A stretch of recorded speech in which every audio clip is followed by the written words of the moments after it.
It says in the scripture, be not hasty in the spirit to be angry, for anger resteth in the bosom of fools.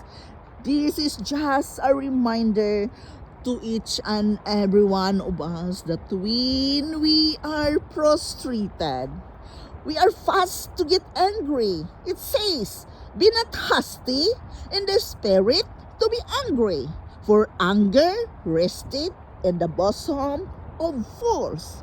Try to be patient. Try to count 1 to 10. Not be a hasty of anger right away.